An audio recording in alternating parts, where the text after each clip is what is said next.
à frente no nome de Jesus. Efésios 4, 27. Bota na tela aí também, Sarinha, por favor. Se você não está com a sua Bíblia, pode acompanhar aí no telão. O texto é curto, mas ele diz assim: não deis lugar ao diabo.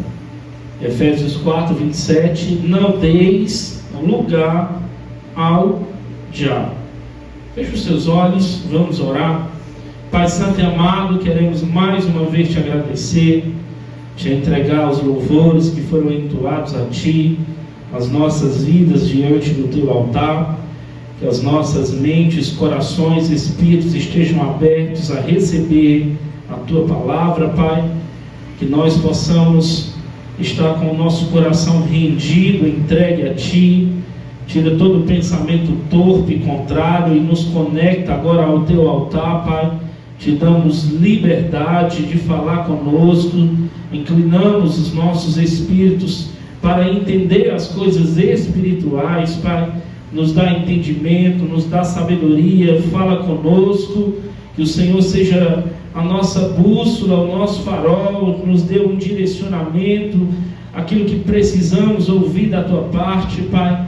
Senhor, fala conosco de forma especial, com cada um, Pai. Nós te damos honra e glória, também te entrego a minha vida diante do Teu altar, reconhecendo as minhas limitações, pequenez, Pai. Me usa apenas como um canal, um instrumento. Aqui não sou eu não sou maior do que a mensagem, o mensageiro nunca é maior do que a mensagem. A Tua mensagem é o principal, Pai. A Tua palavra é o principal, Senhor. Que eu diminua e que o Senhor cresça, apareça, Pai. E que mais uma vez tenhamos um culto aqui, onde saiamos edificados e ministrados por Ti. Te damos liberdade e honra e Te recebemos mais uma vez com alegria e uma salva de palmas no nome do Senhor Jesus. Glória a Deus. Queridos, o título dessa palavra de hoje é As Portas que Precisamos Fechar. As portas que precisamos fechar. Coloca bem esse título aí no seu coração. O fato é que a nossa vida espiritual é uma vida de lutas, é uma vida de guerra. Nós não estamos num parque de diversões. Nós estamos numa constante batalha entre a carne e o espírito, entre as forças do mal. Como diz Paulo também em Efésios 6, que a nossa luta não é contra carne nem sangue, mas contra principados, potestades, forças celestiais que atuam nas regiões. A nossa luta é uma luta real. Às vezes até nós, como cristãos, brincamos com as coisas espirituais. Mas o mundo espiritual é real. O mundo espiritual está agindo enquanto estamos aqui, está agindo para que haja distração, está agindo para que nós não possamos ter chegado até aqui essa noite. Talvez você estava bem com o seu cônjuge e de repente surgiu uma briga, surgiu uma discussão, surgiu uma situação para que você não estivesse aqui nessa noite. E se você está aqui nessa noite, é fruto também da ação poderosa do Espírito Santo que te atraiu e te trouxe até essa casa. E você precisa estar com o coração rendido, entregue para receber essa porção, porque senão vem as aves de rapina e roubam essa semente que pode gerar transformação, mudança na sua vida. O fato é que as nossas vidas espirituais é essa luta, é essa dificuldade, é essa batalha. Quantos de nós enfrentando lutas espirituais e às vezes estamos guerreando contra a pessoa errada?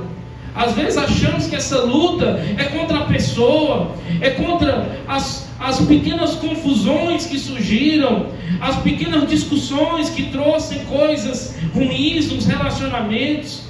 Às vezes dentro do nosso lar, com o nosso cônjuge, às vezes dentro do nosso trabalho, e a gente vai ficando distante. Tudo isso, querido, é uma estratégia. Paulo é enfático em dizer no verso 27, não deis lugar ao diabo? Quantos de nós dando lugar ao diabo? Quantos de nós, sem entender as suas estratégias, os seus ardis, como Paulo também fala aos Coríntios, e a gente desconsidera muitas coisas, e nós como cristãos precisamos a todo instante estar vigilantes, precisamos estar atentos. 2 Pedro 5,8 diz que nós precisamos estar sóbrios, estar vigilantes, porque o diabo, nosso adversário, está como um leão bramando, buscando uma oportunidade para que possa nos tragar, para que possa jogar uma seta na nossa mente, para que possa provocar desânimo, para que possa provocar situações que nos paralise, que nos provoque sensações de não querer mais estar na igreja, de não querer mais estar no corpo, de não querer mais estar em comunidade. Por isso há coisas na nossa vida e há portas que nós precisamos fechar. Há portas que nós não podemos permitir que elas estejam abertas, porque senão elas serão brechas, acessos, concessões, onde por lá o diabo vai entrar, por lá o diabo vai agir, porque ele só precisa disso, querido, de uma porta, de um acesso, de uma concessão, de uma brecha. O diabo não entra na nossa vida sem autorização. Ele precisa de uma autorização. Ele precisa de algo na nossa vida que dê esse legalismo para que ele entre e haja nas nossas vidas, no nosso casamento, no meio da nossa família. Ele precisa desse acesso. E esse acesso é concedido por muitas vezes portas que nós deixamos abertas. Portas que nós, por não estarmos em vigilância espiritual, deixamos abertas. Se conta que havia um serial killer lá nos Estados Unidos, que o modo operante dele era ir nas portas, nas casas, e verificar se as portas estavam abertas ou não. Porque nos Estados Unidos, hoje essa realidade já mudou, mas eles tinham o costume de sair ou estar em casa nas noites, nas noitadas, dormindo e as portas abertas. O serial killer ia vendo as portas, e quando ele encontrava uma porta aberta, ele entrava e matava aquela família. Se nós deixarmos portas abertas, o inimigo vai entrar, o inimigo vai encontrar um lugar. Por isso Paulo diz: não deis lugar ao diabo. Não deis esse lugar ao diabo. Essa palavra lugar no grego, porque o Novo Testamento, a língua original é o grego. No grego essa palavra se chama topos, palavra que significa espaço, território, oportunidade, posição, região. Quando Paulo está dizendo não deis lugar ao diabo, ele está dizendo: olha, não dê território ao diabo, não deem espaço ao diabo, não deem oportunidade ao diabo. É isso que Paulo está nos dizendo. Paulo está dizendo que nós não podemos conceder espaços, oportunidades e territórios para o diabo entrar e cirandar na nossa vida. Jesus, quando vira para Pedro, diz assim: Pedro, Satanás queria te cirandar como o trigo, Pedro. Pedro tinha acabado de ter uma revelação da pessoa e da divindade de Jesus, mas ao mesmo tempo Satanás estava tentando cirandar ele. Pedro, eu intercedi por ti, Pedro, porque o diabo queria te cirandar como trigo, Pedro. O diabo está assim, querido, tentando e buscando uma oportunidade, um espaço, um território que ele entre, um território que ele possa fazer ali morada, uma posição. Essa ideia é uma ideia muito forte. Você é um versículo curto, muitas das vezes desprezamos, ou lemos no modo flash, e não identificamos a poderosa mensagem e conceito que o apóstolo Paulo está nos dizendo. Queridos, eu aqui não estou a fazer uma ênfase exagerada na questão do diabo, como muitos fazem. Mas nós não podemos desconsiderar as suas estratégias. Nós não podemos deixar que haja lugar e oportunidade para que ele haja na nossa vida, no nosso casamento, no nosso ministério. É isso que Paulo está nos aconselhando. Por isso, talvez hoje o Espírito Santo nos ministra através dessa palavra, porque talvez há portas na sua vida abertas. Há portas na sua vida que deveriam estar trancadas, mas elas estão abertas. E você mesmo está dando lugar e posição ao nosso acusador, ao inimigo da nossa alma. Queridos, a maioria das lutas que enfrentamos são lutas ocasionadas porque nós não estamos nesse lugar, diabo. Porque nós permitimos uma posição a ele. Porque nós, ao invés de ocuparmos um território, nós entregamos esse território a ele. Ele invade. Ele é diferente de Cristo. Cristo, em Apocalipse 3:20, diz que está à porta e bate. Ele é gentil, educado, cortês. Ele não está invadindo a porta do nosso coração. Ele não está invadindo as nossas vidas. Ele pede permissão. Ele pede que você deixe ele entrar, fazer morada, se tornar o seu companheiro, o seu consolador, o seu amigo. Já a estratégia do nosso inimigo não é essa. Se ele encontrar a porta aberta, ele não vai bater, ele vai entrar, ocupar lugar e vai começar a trazer situações sobre as nossas vidas. Será que não há portas abertas dando espaço ao nosso inimigo? Se pergunte. Hoje é um culto de ceia, e como um culto de ceia, eu sempre gosto de trazer palavras que nos façam refletir.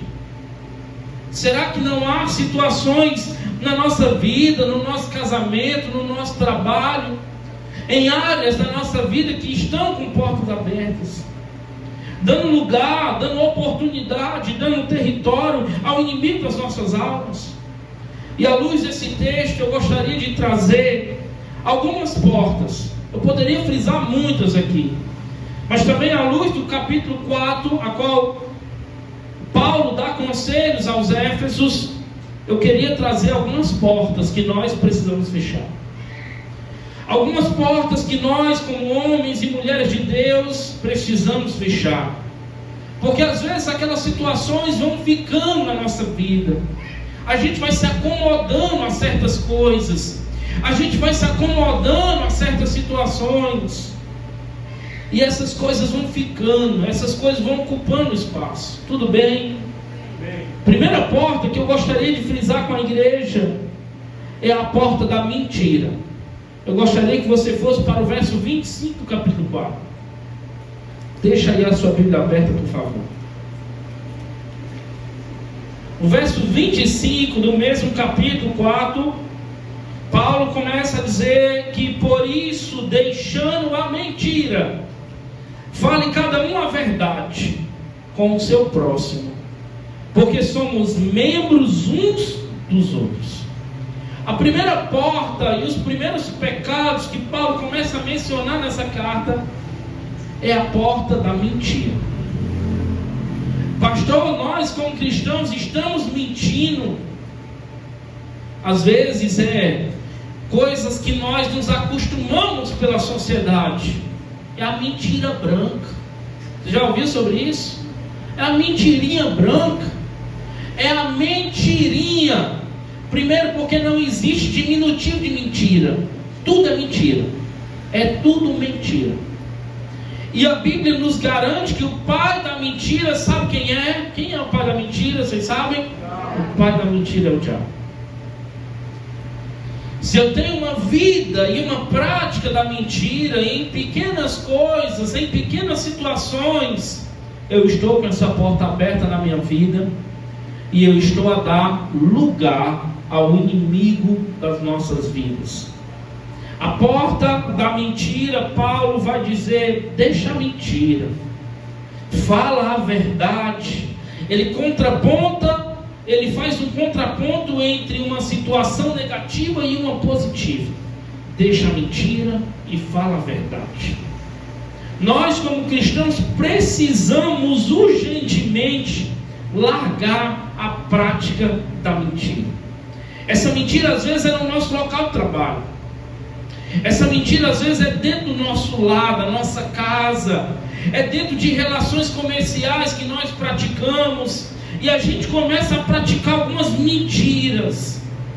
Quando o crente mente, querido, mesmo em coisas pequenas, ele está dando lugar e abrindo uma porta para a atuação do diabo nas nossas vidas. Entenda, quando falamos a verdade, Deus está trabalhando e falando por nós e através de nós. Mas quando falamos mentiras, o inimigo está nos usando como boca, como seta. Está nos usando muitas das vezes para destruir relacionamentos. A mentira destrói relacionamentos.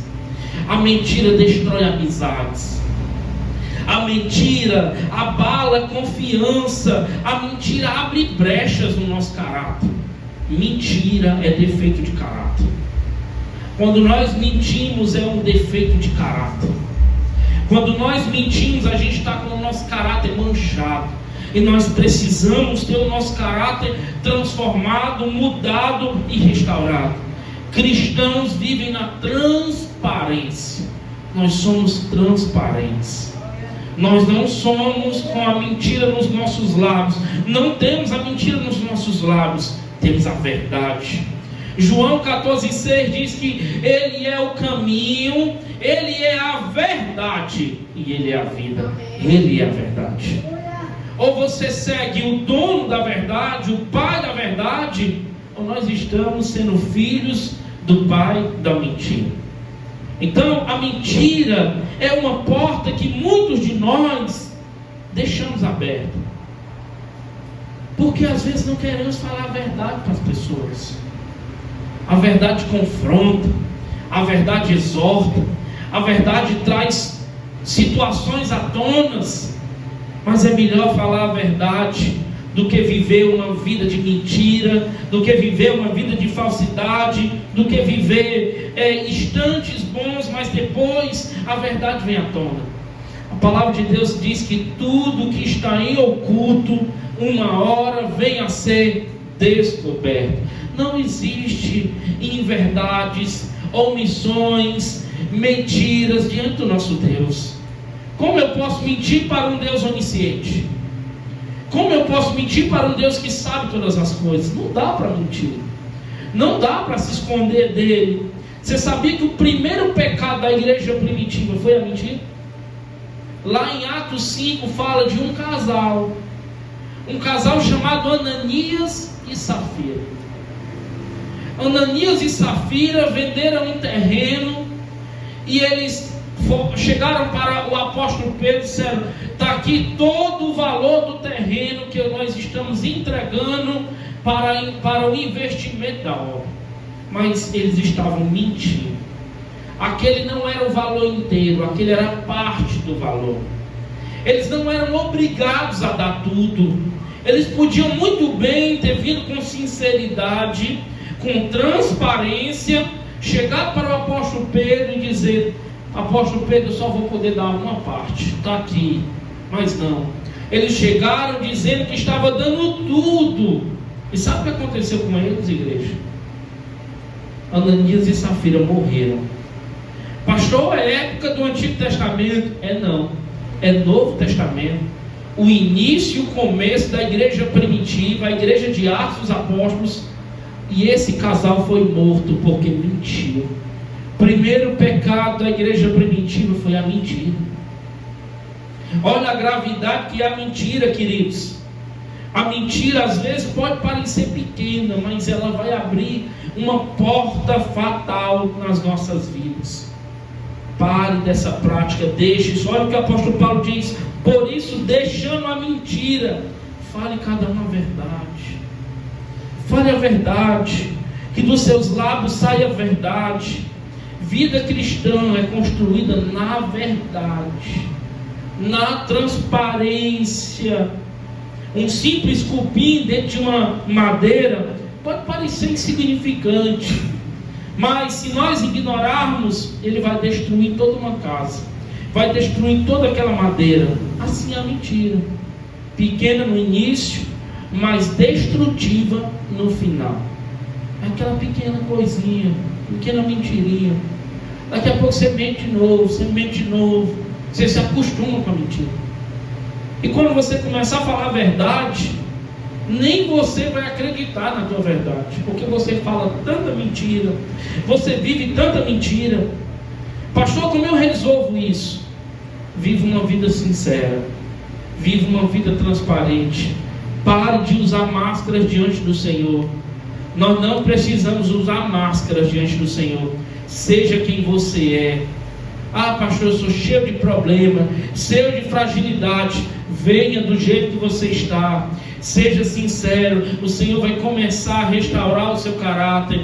O Senhor vai começar a restaurar áreas da sua vida com transparência, com verdade, porque precisamos viver essa sinceridade, mesmo que às vezes ela gere uma exposição, um desconforto. Às vezes acontece com as nossas esposas. Isso já aconteceu comigo. A gente não quer passar uma situação porque sabe que ela tem um temperamento mais assim. Eu não estou falando da minha não, tá, gente? Não estou falando da minha não. Aí você quer adiar, você quer encobrir. Não adianta. Fale a verdade, resolva o que tem que ser resolvido agora, porque pior é depois saber. Abalou a confiança, tirou o teu prestígio. Fale logo. A verdade pode machucar, mas a mentira mata. A mentira abala casamentos, a mentira abala amizades, abala relacionamentos. Primeira porta que precisamos fechar, a porta da mentira. Tudo bem? Amém? Paulo começa a falar agora no verso 26. Irai-vos e não pequeis. Não se ponha o sol sobre a vossa ira. A segunda porta que nós precisamos fechar é a porta da ira. E tem muito crente irado. Tem muito crente impulsivo. Tem muito crente que tem uma ira dentro de si. E Paulo diz assim, esse é um texto que muitos não conseguem compreender, mas hoje nós iremos compreender. Paulo diz, irai-vos. Então ele está dizendo que a ira é uma emoção humana. A ira é um sentimento humano, mas a ira não pode nos dominar. Irai-vos e não pequeis.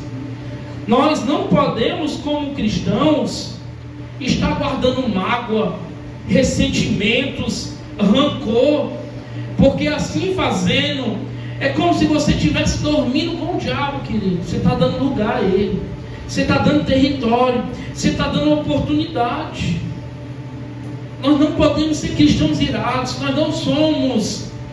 Nós não somos destruidores de pontes, nós somos construtores de pontes. Precisamos construir pontes e não derrubar pontes. A ira não resolvida gera vingança, gera ódio, gera separação. E tem dois tipos de raiva, tem dois tipos de ira. Tem a ira justa e a ira injusta. Qual é a ira justa, pastor? A ira justa é a ira que Moisés, por exemplo, quando desce do monte, a qual ele passou 40 dias, quando ele desce, ele encontra um bezerro de ouro e encontra toda uma congregação adorando naquela forma de idolatria. Sabe o que Moisés faz? Ele pega as tábuas da lei e joga no chão. Moisés estava tendo uma ira justa, querido. Moisés estava irado contra a idolatria. Sabe o que é uma ira justa? A ira de Martinho Lutero quando pregou as 95 indulgências contra a Igreja Católica. Ali ele estava irado. Irado contra vender um lugar no céu. Ele estava irado contra ter que pagar para ter um lugar no céu. Isso é uma ira justa. Isso é uma ira santa. Lembra a ira de Jesus no templo? Jesus chegou e fez assim nas mesas, ó. Derrubou as mesas, ó. Espantou os cambistas, ó. Jesus disse: a minha casa não é casa de comércio, a minha casa é casa de oração. Tudo isso são exemplos de iras justas. Quando você se ira contra a miséria, quando você se ira contra a opressão ao pobre, ao necessitado, contra os descampos de uma autoridade, você está irado. Se Deus odeia o pecado, seu povo também deve odiá-lo. Se o mal desperta raiva em Deus, deve despertar nós. A gente vive uma geração que é apático em relação a certas coisas, querido. A gente está vivendo, por exemplo, no Brasil, situações que a gente é muitas das vezes apático. Não, nós precisamos despertar essa ira a qual Jesus teve, essa ira a qual Moisés teve. Mas tem também a ira injusta. A ira injusta, ela provoca pecado. A ira injusta, ela expande a sua jurisdição. Ninguém deve ficar raivado, a não ser que esteja contra a pessoa certa, no grau certo, na hora certa, pelo propósito certo e no caminho certo. Você já escutou aquela expressão: se nós fizermos isso, nós perdemos a nossa razão? Quem já escutou isso? Tem certos momentos que a nossa ira só vai até ali, ó. Porque se nós passarmos dali, já se torna retribuição humana, já se torna vingança, já se torna justiça própria. A gente passou o limite. Não, nós não podemos. Paulo começa a dizer, ó, não pequeis. Devemos nos assegurar que a ira esteja livre de orgulho, de despeito, de malícia, de vingança. Paulo diz, ó, não concebeis a vossa raiva até o pôr do sol. O que Paulo está dizendo? Não permita que a ira passe de um dia para o outro. Porque se assim fizer, você vai passar para uma outra coisa. Você sai da ira e vem para a amargura. Você vive tão irado com as pessoas, com as situações, com certas coisas, e você passa isso em dias que a ira se transforma em amargura. A amargura desce para o nosso coração. A gente fica com raiva das pessoas, a gente fica com raiva das coisas, a gente fica com raiva por situações. Não, Paulo está sendo enfático: irai-vos, mas não pequeis, e não se ponha o sol sobre a vossa ira. O verso 27, que foi o texto básico que eu trouxe aqui, diz assim: não deis lugar ao diabo. O diabo adora ficar espreitando gente zangada. O diabo adora ficar olhando situações em que a sua ira pode exceder o ponto. Você lembra o que ele fez com Caim? Caim estava irado, porque Deus recebeu a oferta de Abel, não recebeu a oferta dele, de Caim, e ele ficou irado. Deus pergunta para Caim: Caim, por que descaiu-lhe o semblante? Ele estava irado, estava zangado. Deus deu um conselho a ele: Caim, cumpre a ti o desejo de dominar, Caim. Queridos, a nossa ira precisa ser dominada. Se você é dominado pela tua ira, tem pessoas que é dominado pela ira, perde o controle, perde a razão, sai do tom, fala coisas grosseiras, fala coisas que magoam. A sua ira não é uma ira santa, a sua ira não é uma ira justa. Você se irou, e você já irou e pecou, porque ele diz: irai-vos e não pequeis. Se a sua ira passou do ponto, você pecou. Controle a sua ira. Tem muito homem irado. Vou falar dos homens aqui, da minha classe. Tem muito homem irado. homem que na hora da raiva, porque o homem ele não conversa geralmente, ele não coloca os pingos nos is, ele não resolve as pequenas arestas, as coisas vão acumulando, aí quando explode, aí vira a ira, e a ira passa para a amargura e você peca. Precisamos controlar a nossa ira, querido. E olha que interessante, tem duas maneiras de nós lidarmos com a ira. A primeira delas, segundo um autor, é a ventilação da raiva. Quem aqui é explosivo? Ninguém levanta a mão, né? Quem aqui é explosivo? Alguns já levantaram, alguns poucos levantaram as mãos. Há pessoas que são explosivas e que no momento da ira atira estilhaço para todos os lados. Os estilhaços vão para tudo que é lado. São palavras, são ofensas, são mágoas. Você fere as pessoas pelo teu destempero emocional. Você não tem equilíbrio emocional. A ira te domina de um ponto que você passa para o destempero emocional. E essa é uma forma errada de lidar com a ira. A segunda forma errada de lidar com a ira, sabe qual é? É o congelamento dela. Ao invés de você conversar de forma sensata, você explode, que é a primeira. A segunda, você congela, você coloca para dentro de você, você guarda. Coloquei para dentro de mim. Samira me fez uma raiva. Foi não, viu, irmão? Samira me... Aí eu guardei. Ao invés de eu chamar a irmã, você falou algo, aquilo saiu um pouco do contexto, do tom. Vamos nos resolver, vamos aparar as nossas arestas. Eu, como cristão, quero lhe pedir perdão se lhe fiz algo. E só o pedido de perdão já vai quebrar nela, vai me pedir perdão também. Nós vamos resolver, vamos entender. E o que foi que eu fiz contigo, né? O que foi, pastor? O que foi? Eu nem lembro. Tem gente que faz as coisas com as pessoas, nem lembro. O que foi que eu fiz? E nós vamos parar, vamos resolver. Essa segunda maneira, o indivíduo não joga a ira para fora, joga para dentro. Congela a ira, vai para dentro do coração. E o que resulta disso? Resulta a amargura. Você fica amargurado. Você fala com a sua esposa: oi, toda zangada, brava. O que foi que eu fiz? Eu não sei. O marido nem sabe o que fez. Porque são situações que foram congelando, foram colocadas para dentro. Então, essa é uma forma errada de resolver a ira. Como é que resolvemos isso? Com o perdão. O perdão resolve todas essas situações.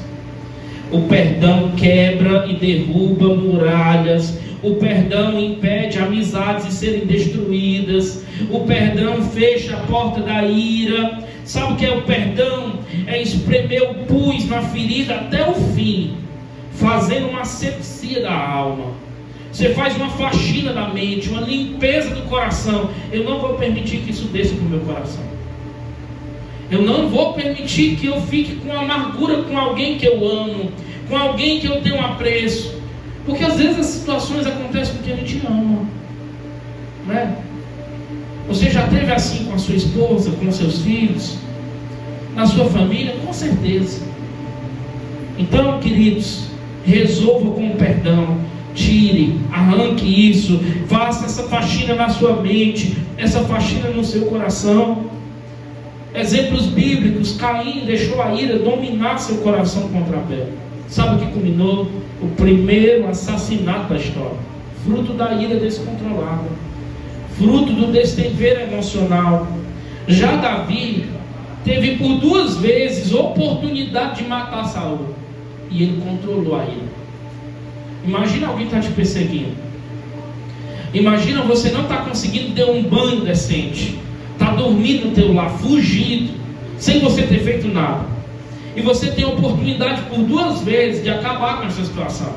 Davi não faz, ele controle. Precisamos aprender a controlar a ira. Fecha a porta da ira, querido. A ira é como uma brasa acesa na mão. Preste atenção. Quanto mais tempo seguramos, mais nós nos queimamos. Tem um tempo para ficar com ela. Depois você tem que soltar, resolver. Tem pessoas que são fáceis para pedir perdão, são rápidas para pedir perdão, mas tem umas, vamos combinar, são orgulhosas. Não abre mão, não dá o braço a torcer. Se você está passando alguma coisa com alguém assim, faça você, dê o braço a torcer, peça perdão, peça desculpa, resolva esse conflito o quanto antes. Fechar essa porta é aprender a resolver os conflitos rápidos. Quando eu casei, eu coloquei na minha cabeça, eu vou casar para me ser feliz. Eu vou casar para mim ter um lar de paz.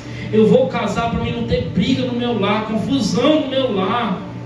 Eu vi amigos de trabalho, quando dava a hora de ir embora, ficava angustiado, já vou para casa. Eu não, quando dava a hora de ir embora, eu tinha o maior prazer de ir para o meu lar, ir para a minha casa, porque lá tinha paz, eu tinha tranquilidade. E nós não somos um casamento e alguém que não briga, que não discute, que não tem ideias contrárias. Nós temos muitas ideias contrárias, mas quando elas surgiam e quando situações aconteciam, eu fazia questão de ir lá, pedir perdão, resolver o que tinha de resolver. Eu nunca gostei de dormir com a minha esposa brigado. Eu sempre tinha esse versículo na minha mente: não ponha o sol sobre a vossa ira.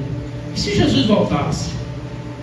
Eu estava brigado com a minha esposa, eu estava brigado com o meu cônjuge, às vezes por uma situação tão boba, tão banal, que não valia a pena. Por quê? Pelo orgulho? Por eu querer ter razão? Não, querido. Seja o primeiro a pedir perdão, seja o primeiro a resolver os conflitos. Não deixe o rancor adormecer o teu coração, não deixe o rancor te paralisar. Tem gente rancorosa dentro da igreja, tem rancor do irmão, não fala com o irmão. Querido, você não precisa estar dentro da casa do irmão, não. Mas nós precisamos ter paz com todos, se possível, como diz Paulo, se possível, tenha paz com todos.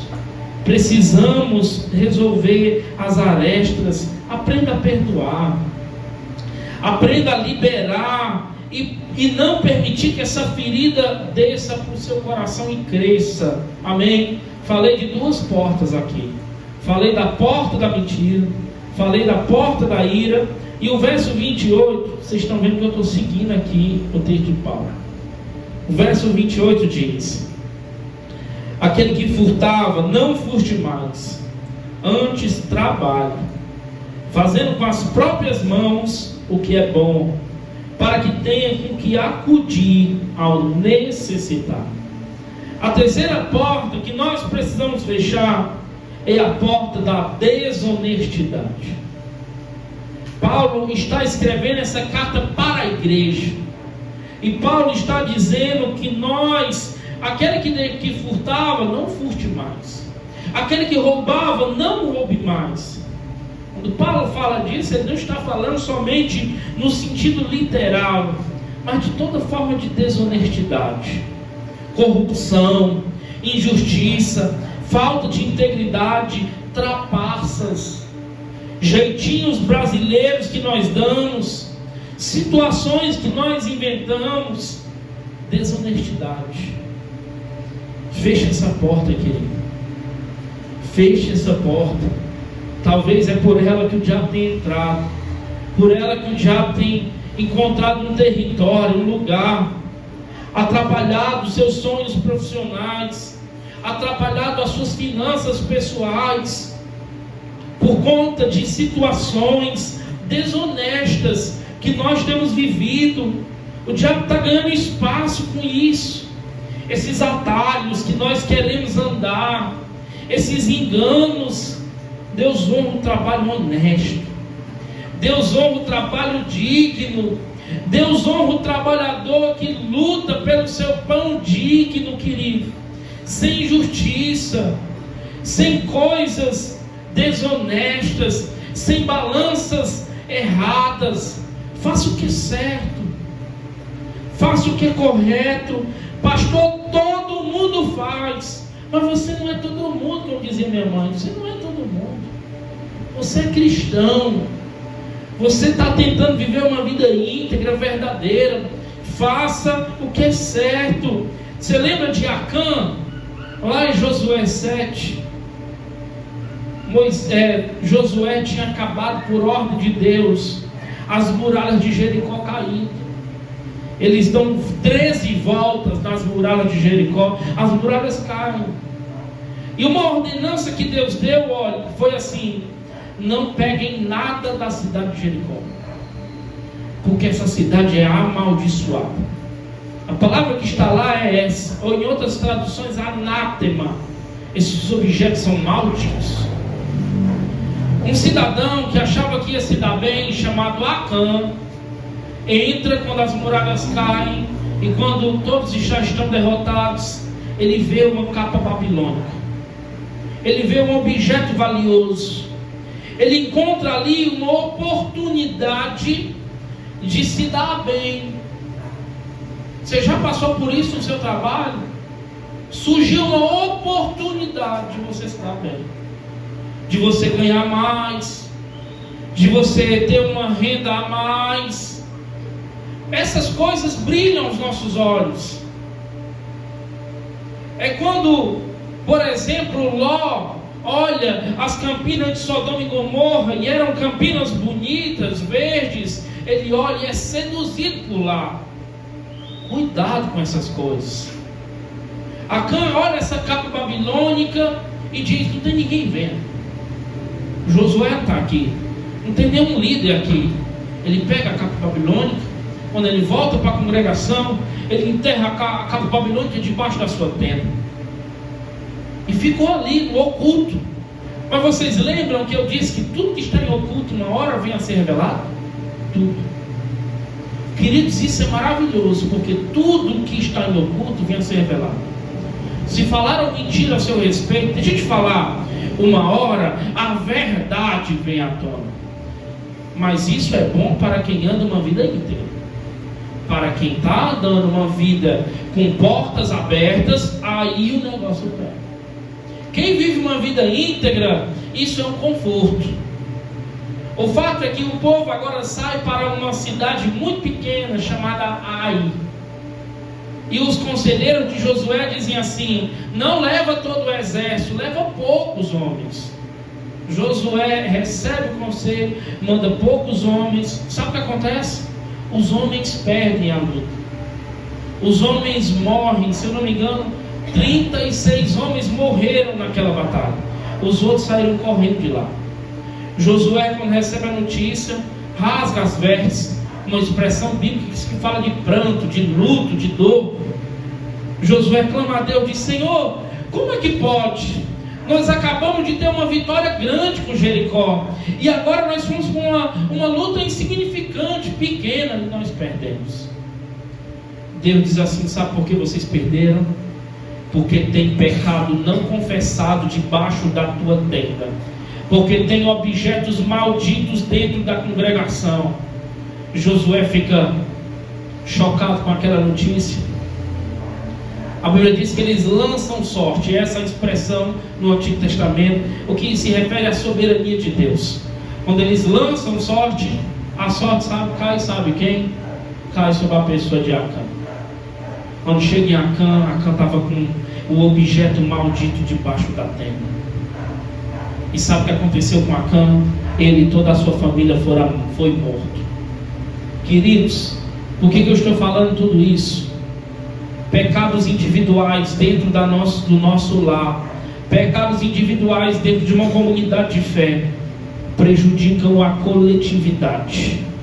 Se você é o sacerdote do seu lar, se você é a intercessora do seu lar, a mulher do seu lar, e tem capas babilônicas enterradas, coisas que você não sabe, que você sabe, mas nunca contou para o seu esposo, nunca contou para a tua liderança, nunca pediu ajuda, isso afeta o seu casamento, e isso afeta a sua casa, e isso afeta a sua família. Arranca as capas babilônicas, desenterra essas coisas, coloca para fora, seja sincero com a sua esposa: minha filha, aconteceu isso, aconteceu aquilo, está aqui, a minha vida é essa, a minha vida é transparente, a minha vida é verdade. Seja assim, querido. Coisas desonestas atrapalham e nos paralisam. Situações desonestas, coisas que nós aparentemente estamos tendo vantagem, está não. Pior, não fica a situação só contigo, você afeta toda uma comunidade, você afeta toda a tua casa e família. Que hoje à noite seja a noite de você renunciar e confessar os pecados, entregar diante do altar do Senhor. Senhor, realmente tem aqui uma coisa que eu enterrei, realmente tem essa situação que ninguém sabe. Eu me admiro situações de homens casados há anos, que tem coisa que a mulher não sabe. Homens que a mulher não sabe nem quanto o cara ganha.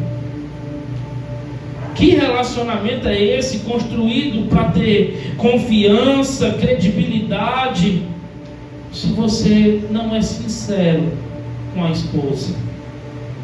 Essa porta aberta da desonestidade vai te paralisar em áreas. Fecha essa porta.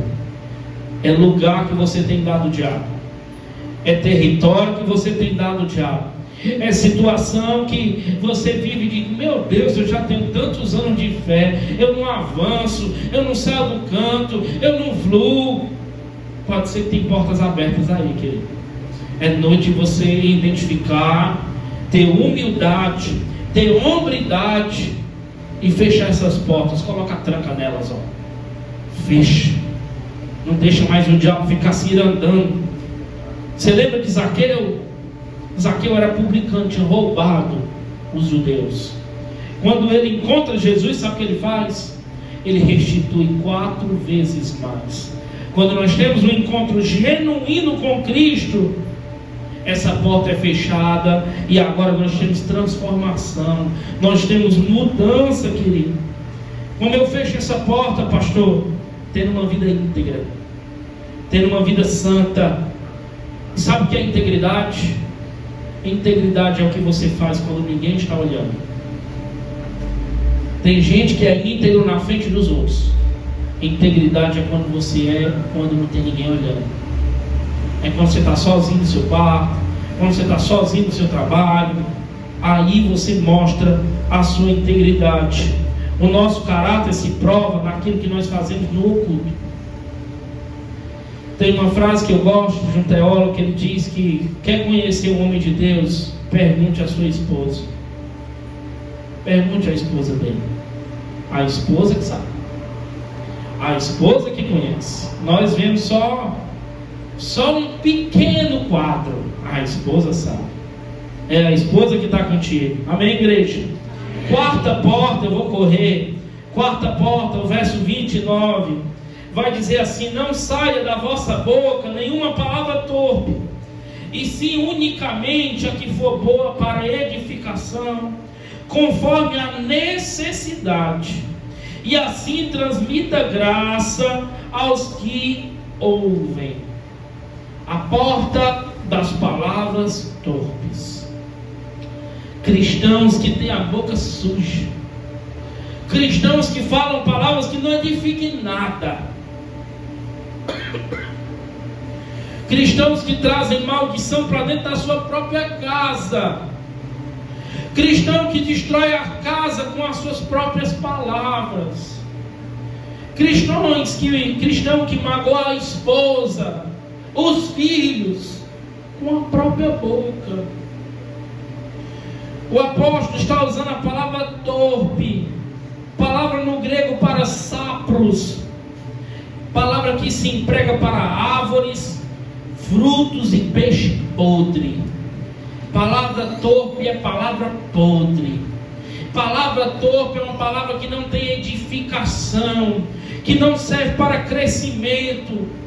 É o tipo de palavra que prejudica os ouvintes.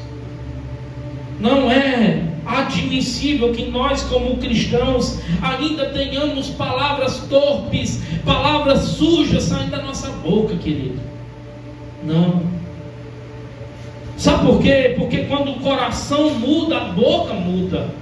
Se a sua boca ainda não mudou, é porque o coração ainda não mudou. Jesus diz que a nossa boca sai do quê? Do que o nosso coração está cheio. Se a boca não mudou, é porque talvez o coração não mudou total ainda. Falta você ter um encontro real, completo com Cristo. Falta. Porque Paulo nos orienta que essas palavras precisam ser palavras positivas, palavras boas, palavras que edificam, palavras necessárias, palavras transmissoras de graça. Nós precisamos ter isso em tudo, nos nossos relacionamentos dentro de casa, nos nossos relacionamentos interpessoais, nos nossos relacionamentos no nosso trabalho. Você que é líder com os seus liderados, olhe como você fala, olhe como você se coloca. Eu digo muito para vocês aqui, todo mundo aqui é voluntário, inclusive eu. Às vezes as pessoas chegam para falar como se nós fôssemos empregados. Aqui todo mundo é voluntário, querido. O pessoal do louvor chega aqui 5 horas da tarde ou antes para ensaiar. O pessoal do infantil, os obreiros dessa casa, nós somos voluntários. Eu peço as coisas para as pessoas aqui, por favor. Quem está nos grupos de obreiros sabe disso, por favor. Então, você que é líder, fale de forma correta com as pessoas. A palavra precisa ser boa, edificante, necessária, transmissora de graça. Fale a palavra boa. Dá certo, por favor, amigo. Por favor, Samir. Não é assim que a gente fala. Nós precisamos falar de forma adequada. Nós precisamos falar de forma que edifica. Quantas pessoas chegam na igreja feridas, sabe por quê? Por conta de palavras. Foram feridas por palavras. Queridos, aqui a sua vida é mais importante do que o seu serviço. A sua vida é mais importante do que o seu serviço que você faz aqui. É muito mais importante. Aqui nós valorizamos vidas, pessoas. As pessoas não são tratadas com coisas, e você não pode tratar ninguém como coisa. Peça por favor, fale de forma correta, seja sábio nas orientações. As nossas palavras, como disse Jesus, falamos do que o nosso coração está cheio. Seu coração está cheio do quê? Palavras boas, palavras que edificam, palavras necessárias, palavras transmissoras de graça. Se no teu coração e nos teus lábios tem palavras torpes, retira, querido. Pastor, é porque eu sou durão, pastor. Pastor, é porque eu sou assim, não vou mudar. Pois aqui você é mudado por Cristo. Ele muda o nosso caráter, Ele transforma o nosso temperamento, Ele nos muda. Nós sejamos parecidos com Cristo. Cristo é gentil, Cristo é educado. E nós precisamos ter essa mudança, querido. Precisamos ir mudando. Nossa língua pode ser fonte de vida ou instrumento de morte. A sua língua é o quê? Instrumento de vida ou de morte? Fonte de vida ou fonte de morte? Pense, reflita, porque talvez seja uma porta que você tem deixado aberta. Aí você ira os seus filhos, você se distancia dos seus filhos, você cria barreiras no seu relacionamento, entre as suas amizades. Às vezes é só a sua forma de falar, às vezes é só a sua forma de se colocar, às vezes é só a sua forma, às vezes a sua liderança não é respeitada. Sabe por quê? Porque você quer impor a liderança. Lideranças não são impostas, lideranças são conquistadas com respeito. Com respeito. Sabe por que eu, como pastor dessa casa, chego aqui quase todo domingo às 5 horas da tarde? Porque eu quero dar exemplo. Como é que eu vou pedir para os obreiros chegar se eu não chego? eu chego, eu faço o que tem que fazer, arrumo as cadeiras. Quem é o obreiro dessa casa sabe. Quem é o obreiro aqui sabe. Então, nós temos que ser compassivos nas nossas palavras. Provérbios 12, 18 diz que eu posso animar as pessoas ou destruí-las. Eu posso animar com uma palavra, ou eu posso destruir. Isso em todas as áreas, querido. As nossas palavras têm poder. E não estou pregando aqui confissão positiva, mas as nossas palavras podem construir ou destruir relacionamentos. Você quer ter um relacionamento sadio com as pessoas, com os seus liderados, com a sua família? Olha a forma que você fala. Nos grupos de WhatsApp, né? Olha a forma que você se coloca. Pastor, é porque eu não sei falar em grupo. Pois não falo. Liga para a pessoa. Eu sei que tem gente que não sabe falar em grupo, né? É meio duro, impaciente. E a palavra no grupo, ela gera, a gente lê com uma entonação. Não é assim? A gente lê de uma forma. Então a gente tem que ter todo esse tato, todo esse cuidado. O diabo encontra território em conversas cheias de maledicência, de fofoca, críticas destrutivas. Tudo isso é uma porta aberta para ele. Quantas igrejas quebraram? Por quê? Por fofoca, por dissensões, por palavras mal colocadas. A boca precisa ser fonte de bênção, mas quando usada errada, se torna instrumento do inimigo. Se você sabe, à luz desse texto, que você falou algo para alguém e você precisa pedir desculpa, peça, querido. Tenha a humildade de pedir. Irmã, aquele dia eu mandei uma mensagem para ti. Irmão, eu mandei uma mensagem para ti assim. Eu sei que passou do tom. Peça desculpa. Eu prefiro ter um relacionamento do que o orgulho. Tem gente que prefere o orgulho. Peça perdão. As nossas palavras têm poder, querido, de impulsionar uma geração ou de travar uma geração. Lá em Números 13, os espias incrédulos voltaram com palavras negativas. Não, a terra é boa mesmo, mas a terra tem gigantes. Olha, a igreja é boa, mas a igreja tem isso, a igreja tem aquilo, a igreja tem assim. Como se você fosse para outra igreja e lá você fosse encontrar uma igreja ideal. Não existe igrejas ideais, porque ela é feita de pessoas como eu e você, imperfeitas. Pessoas que estão sendo construídas ainda à luz de Cristo. Não existe igreja ideal. Não existe. Já Josué e Caleb, que faziam parte dos espias, têm um posicionamento totalmente diferente. Não, subamos. Vamos possuir essa terra, o Senhor nos deu por herança. Percebam, querido, tem sempre duas perspectivas para ver uma coisa.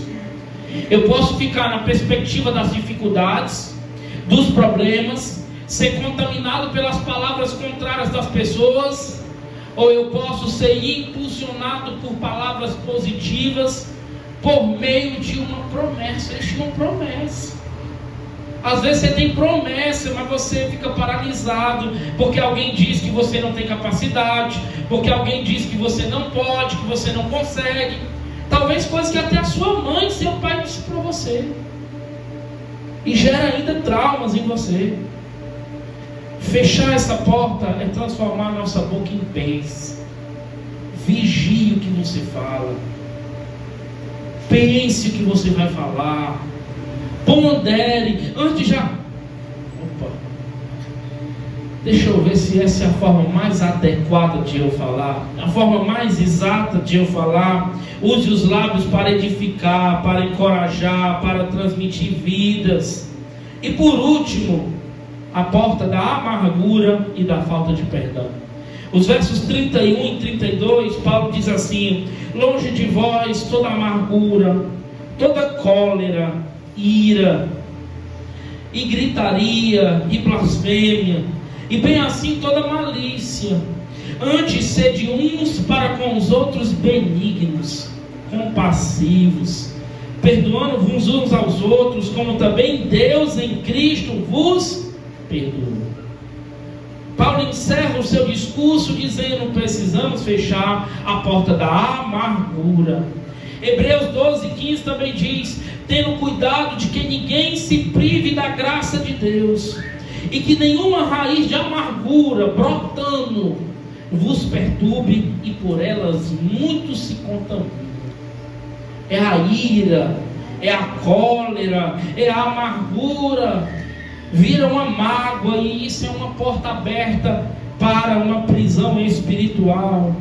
A falta de perdão entre os relacionamentos, a falta de perdão nos prende mais do que quem nos feriu. É melhor você perdoar do que você ficar com aquela situação que te aprisiona. Pastor, mas a pessoa me fez um mal, eu sei que eu estou certo, pastor. Queridos, nós fomos perdoados por Cristo e nós estávamos errados, e Ele nos perdoou. Você recebeu o perdão vertical, e você precisa entregar o perdão horizontal. Porque os dois maiores mandamentos é amar a Deus sobre todas as coisas e amar o nosso próximo como a nós mesmos. Eu só recebo um perdão vertical se eu consigo liberar um perdão horizontal. Nós precisamos ser pessoas que perdoam. O inimigo encontra terreno fértil em corações que guardam rancor, guardam raiva. Amargura é veneno da alma. Você está amargurado com coisas, com situações. Quem não perdoa mantém a porta aberta para o inimigo agir constantemente. Fecha, perdoa. Ah, pastor, o perdão é eu andar com aquela pessoa que me fez mal? Não. Por exemplo, os dois irmãos que houveram talvez o perdão mais bonito da Bíblia, Esaú e Jacó. Jacó enganou Esaú, saiu fugindo para o seu tio Labão. Aí depois de 14 anos eles se reencontram. Jacó estava com medo de encontrar Esaú, com medo de morrer, cara. Manda primeiro algumas coisas que não tinham tanta importância para ele. Fez um grau de importância. Quando Esaú encontra com ele, Esaú abraça eles. Eles se abraçam, se perdoam, resolvem o seu conflito. Os irmãos atam ali um relacionamento. Mas sabe o que acontece depois? Jacó vai para o seu lugar e Esaú vai para o dele. Perdoar não é estar sempre dentro da casa da pessoa, vivendo. Não. Mas ele não tem mais essa situação com a gente, que vai nos acompanhando, que vai crescendo dentro do nosso coração. Não. Por exemplo, José podia ter amargura, raiva. O que ele faz? Ele perdoa os seus irmãos. Ele perdoou. E assim trouxe restauração para toda a sua casa, igreja. A amargura, entenda isso, estou terminando. É como tomar veneno esperando que o outro morra. Está tomando veneno esperando que o outro morra. Quem sofre primeiro é você quem carrega. Perdoe, resolva, feche essa porta, decida perdoar. Não porque o outro merece, mas porque eu e você fomos perdoados por Jesus Cristo.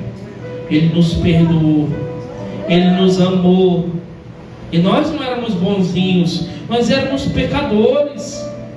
Fechar essa porta, decidir viver leve, viver bem, não carregando correntes do passado, mas liberando perdão, vivendo em paz. Quantos talvez com problemas com seus pais, nunca liberaram perdão para o pai, para a mãe?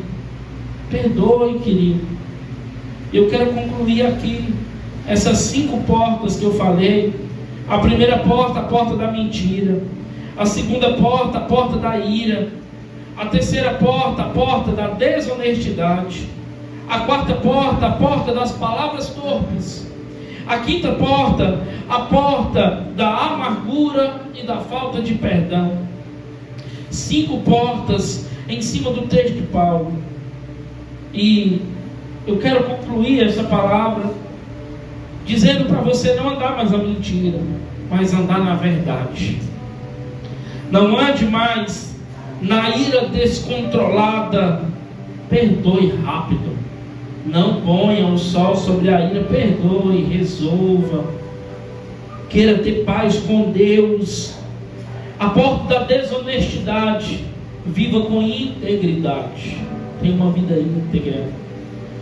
A porta das palavras torpes é fechada quando nós edificamos a nossa casa, os nossos relacionamentos com os lábios, que saem palavras boas. A porta da amargura, escolha perdoar. Escolha perdoar. Pastor, me fez mal. Perdoa. Perdoa, porque senão você vai carregar isso contigo. E isso vai pesar. Fechar todas essas portas, queridos, é blindar o nosso coração, a nossa mente e a nossa casa contra as estratégias do diabo. Porque nós não podemos dar lugar a ele. Não podemos dar oportunidade a ele. Não podemos dar território a ele. E precisamos fechar algumas portas da nossa vida. Hoje é uma noite de autoavaliação. Quais portas dessas você mantém abertas na sua vida? Quais portas você identifica que elas estão abertas? Decida hoje fechar. Decida fazer um compromisso com Cristo. Feche elas. Para isso você precisa de confissão e mudança de atitude. Pastor, eu confesso, a porta tal estava aberta na minha vida. Uma coisa linda que eu acho quando a pessoa confessa. Ela não mantém máscaras, ela confessa. A Bíblia diz que aquele que confessa os seus pecados uns para com os outros é sarado, é curado. Nós estamos no ambiente da igreja. Nós estamos aqui para te condenar, para te julgar. Nós estamos aqui para te ajudar em oração. Você está diante da ceia, querido. Aqui nós não fazemos um critério da ceia. Não, só toma a ceia quem é batizado. Por quê? Porque nós não encontramos isso na Bíblia.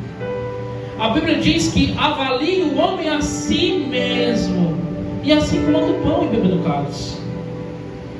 Essa avaliação é sua, igreja.